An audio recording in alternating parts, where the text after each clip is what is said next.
Joseph Robinette Biden, the 46th president of the United States, the man whose picture is up in the White House as an auto pen because reportedly several of those pardons that were signed, those preemptive pardons right before the end of his residency, were signed by auto pen. This man ran for office years ago but was denied due to plagiarism, but managed to run again in his senior years and win the most votes reportedly in the history of this country, even surpassing his predecessor, the first Black president, Barack Obama, with 81 million votes. Here recently, he came out and made a statement that we are in dark days under President Trump.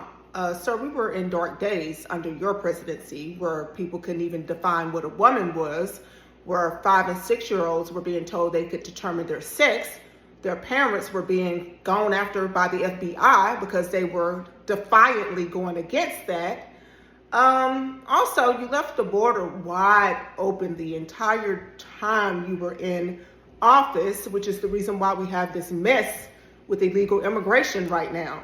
Reportedly, he was flying them up in the middle of the night, putting them up in luxury hotels, providing them with free food, housing, cars, cell phones, all on the taxpayer dime, but only managed to get $700 for the victims of the U.S. citizens who were victims of the wildfires in Hawaii and California and the hurricane in North Carolina. Does anybody know whatever happened to the cocaine that was found at the White House? Did they ever determine who that belonged to? I have a pretty good idea that it was his crackhead son, who he pardoned, along with several of his family members. Also, he's on videotape confessing to quid pro quo, saying how he had a prosecutor fired that was about to investigate his crackhead son. You know how they found that laptop from hell right before the 2020 election, but had the media suppress the story. You had Mark Zuckerberg of Facebook, now Meta, come out and say that that administration was telling them to censor conservative voices. So you had censorship of free speech. You had my body, my choice out the window when he mandated that new vaccine and told us that if we didn't get it, we couldn't work, but didn't make it a requirement for the illegal immigrants that he brought over here.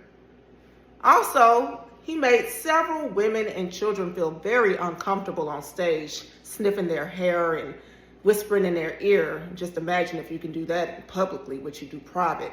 Oh, his daughter reportedly told us about that. In her diary, reportedly, she said how she had to wait for him to go to sleep so that she could take a shower by herself because he liked to take showers with her at 11 years old. This man withdrew our troops from Afghanistan first, okay, when they said that the troops are supposed to be the last to go. He had a horrible withdrawal from Afghanistan, was seen checking his watch at a ceremony for our fallen soldiers as if he was tired, and he probably was tired because he was seen falling asleep on several occasions during different world events. At the G7 summit, he was walking off, and a few of the world leaders had to bring him back. He was told where to sit, told who to call on, even said that we as Black people weren't Black unless we voted for him. Called Trump a dictator, but dictated that and mandated that vaccine. Also was on videotape saying how they had developed the most extensive and inclusive voter fraud system. And then they wondered why we questioned the 2020 election, because that night the count was stopped and he came running out saying, folks, we're going to stop the count, but we're pretty sure we're going to be able to bring it on in. Yeah, because they had plans to steal it. At any rate, you guys, the hypocrisy is off of the charts. This man, the former Speaker of the House, Nancy Pelosi, said should be on Mount Rushmore. And I bet you if he were, his picture would look something like this.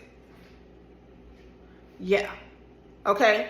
It's just interesting, the hypocrisy of the left. He stopped the Keystone Pipeline when he got into office, made us energy dependent, drained our oil reserves, was giving billions of dollars to Ukraine, and Doge found out that a lot of that money was going towards transgender animal research and parties. It was just so much destruction under that administration. You had the truckers that couldn't truck products in, all these shortages that was occurring all over the place. Just a lot of corruption for the most part. And he has the audacity to say that we're in dark times now. I would say that we're in the light, but I know that darkness cannot comprehend the light. But all I can really say at the end of the day is, let's go, Brandon.